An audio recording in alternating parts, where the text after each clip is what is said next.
Hey y'all, it's Sarah from Sugarbedic.com. Today I'm going to be doing my pod change. It alerted me earlier today that it's due to be changed at 10 o'clock tonight, but since you don't really want to do them at night, I'm going to go ahead and do mine now, which it's about 6 o'clock at night now. I have this one. This is my other pod. This is the one I had on that I changed 3 days ago. So what I'm going to do is, to stop it, I actually have to go in through the PDM to stop it. So for this, I'm actually going to go behind the camera, but hold this in front of it so you can see what I'm doing. You go to the menu, and I don't know really if you can see it or not.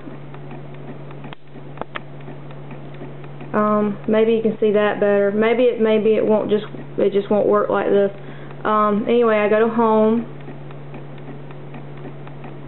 and then I go to more actions, then you select, and then you tell it to change the pod. That's normally the first option that's up there. And then you select, and then what you'll do is you'll hit confirm. I don't know if it'll work this far, but we'll see.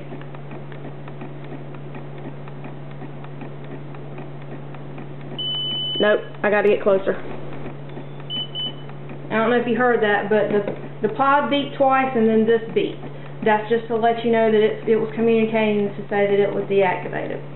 So then, what you'll do is, it says pod deactivated, remove and discard the pod, and then press next. And my screen went off. And then you'll just hit next. And then it says, no active pod, would you like to activate one now? And I hit yes. Okay. This is the part where I have to be in front of the camera too, because I have to show you what to do. And it'll go blank, but I'll bring it back up in just a minute. Omnipod sends their pods in these little things. They send them in a box of 10, and normally I get a 3-month supply, so I'll get 3 boxes. Every 3 days, 30 days, that would be 10, so you would get 30 pods for 3 months. And so anyway, you just open it up, and I just normally dump it all out. And it comes with the syringe to fill it, and you just put it down. And like I said, if my camera moves, it's because of my cat. They're running around. I just got home. They think it's time to eat. They're trying to make me go in there and feed them. So anyway, you've got your pod, and this is what it looks like. This is the back of it, side view, and this is the front. This part will actually come off later after it primes. I'm going to go ahead and fill it. Now, they recommend that you fill it to 200 units, but I only use 150 units. I really don't see the point in filling it with 200 units just for me to throw away 50 of it later.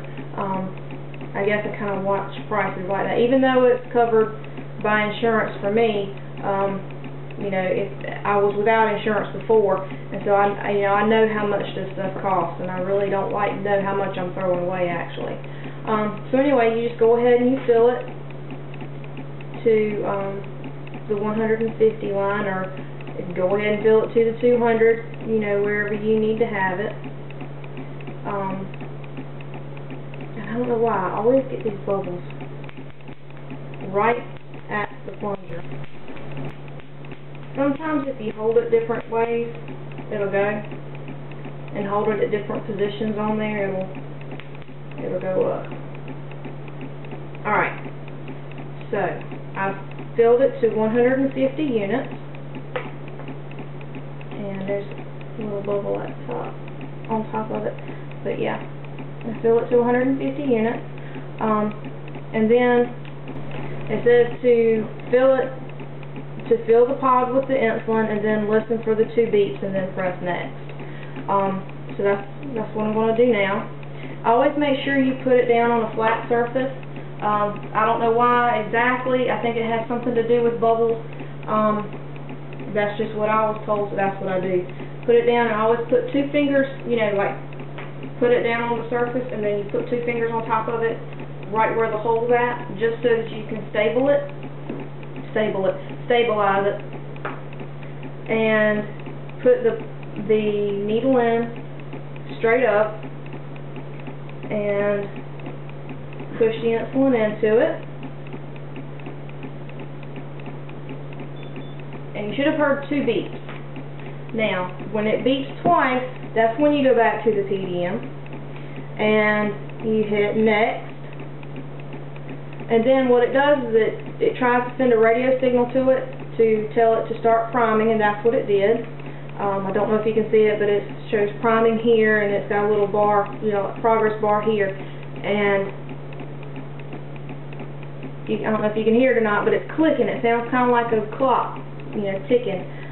While it's doing that, go ahead and get these 2 separated, just to get that out of the way, and go ahead and get your site primed that you're going to use. And like I said, since I'm using the back of my arm, I'm going to go ahead and get that ready. Okay, I've got the Q-tip now, and I'll show you what that's for in just a second. Now, it finished priming and then it beeped. The pod actually beeped. And then what it says on the PDM to do is to remove the needle cap from the adhesive backing, excuse me, I can't read today. Remove the needle cap and adhesive backing from the pod and place the pod on the site and press next. What they're talking about, the needle cap, is the thing that I showed you before. It's this part right here. Now, if you can see that. And all you do is you put your thumb here and then pull it, and it comes right off. Now what you need a Q-tip for is whenever you're filling the pod, the needle cap comes with a little bit of cotton inside of it, but it's not quite enough to catch all of the insulin when it's priming. So since the Q-tip is just big enough, you just put it on the inside, and you can see through the window of it, and you just kind of get all the excess insulin out, just so that it doesn't stay in there, and it kind of affects the way that you can see whether or not you've got the cannula in there, you know, so you can check it every day, that kind of thing. And then you just take these and pull them off.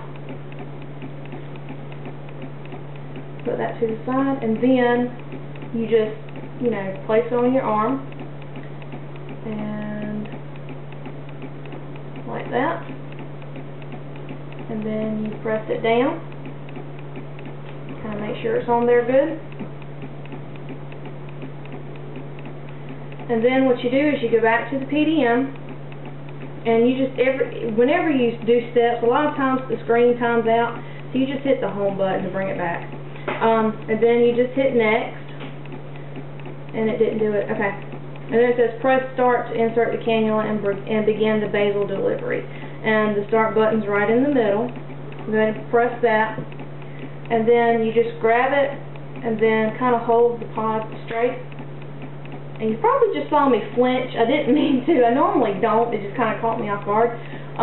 But if you heard it, it kind of clicked to go in, and it just put it in there, just like, I don't know how fast. Just like it just popped.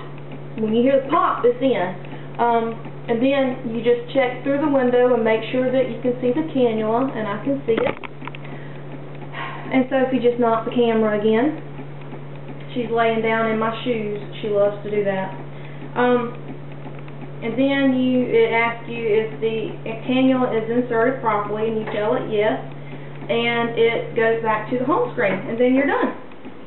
So that's it for changing an Omnipod pod. It's very easy to do, not much to it. If you have any questions, or you want to talk to me about anything with the Omnipod or the Dexcom, you can just send me an email. I'll put my email in the little sidebar for the information about the video and that kind of thing. It'll be down at the bottom. So anyway, I hope you got a lot out of it, and I hope to see you soon.